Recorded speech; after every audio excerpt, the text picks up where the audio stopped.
dalla linea gialla.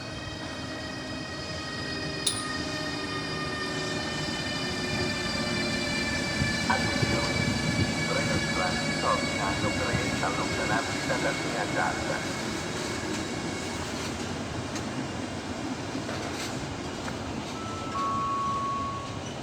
Il treno regionale 17221 di Trenitalia, proveniente da Verona Porta Nuova e diretto a Venezia Santa Lucia, nelle ore 16:53 è in arrivo al binario 2.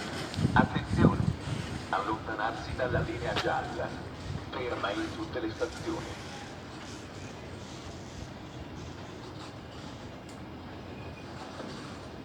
Il treno regionale